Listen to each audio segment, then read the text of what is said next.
Come first grade, the nerdy kid landed in the highest reading group at school, only to realize she could not learn to read. And they're like, okay, let's drop her down a little bit. Nope, how about down a little further? And I don't know how many reading groups there are, but I was in the bottom.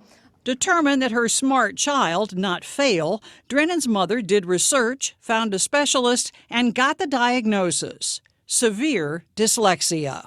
How would you just simply define dyslexia?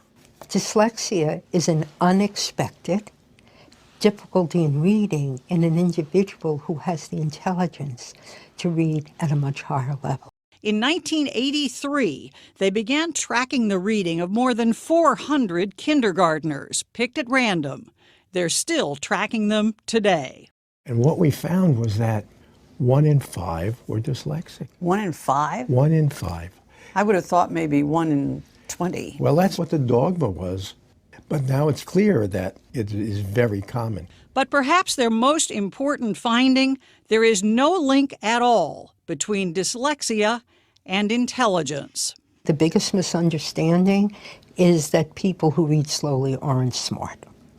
IQ is on the top and reading is on the bottom. And the Shaywitzes compared typical readers whose reading skills mirror their IQs with dyslexic readers whose reading skills don't. It's not just that it's low, it's that the gap gets wider as the years go on. And they don't connect. One doesn't influence the other. But today, medical scans clearly show it's in the brain. In typical readers, certain areas in the left side of the brain are typically activated. In dyslexic readers, there's an inefficient functioning of those systems that we now know are for skilled reading. If you're not dyslexic, it sounds crazy, doesn't it? Because our brains just do it automatically. Laura Cassidy's daughter, Kate, failed reading in the first grade. Like Kathy Drennan's mother, Cassidy, a retired surgeon, refused to accept failure and hired a private tutor. Today, at 17, Kate is doing better, though still coping with dyslexia. Across the United States, there's a huge group of children that do not learn to read. Modern, that's a good word to So in 2013, Dr. Cassidy opened the Louisiana Key Academy.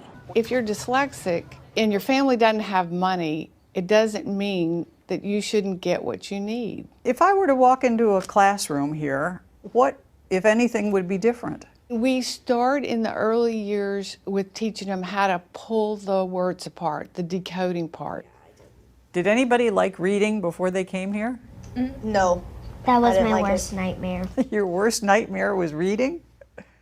Today, fifth grader Emmy Youngs and these fellow students are excelling. Before coming to the academy, they struggled to make it to the third grade. In your other school, before you came here, when you were trying to read and you said you struggled with it, how did that make you feel? It made me feel like a little bit dumb and stupid that I couldn't do much things as all the other kids. Fifth grader Mackenzie Jupiter. But you knew you weren't dumb and stupid, right? Maybe.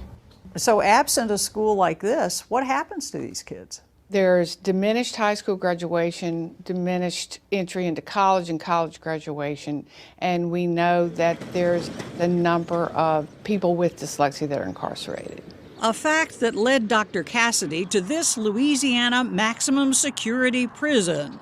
And that led, just recently, to an astonishing finding.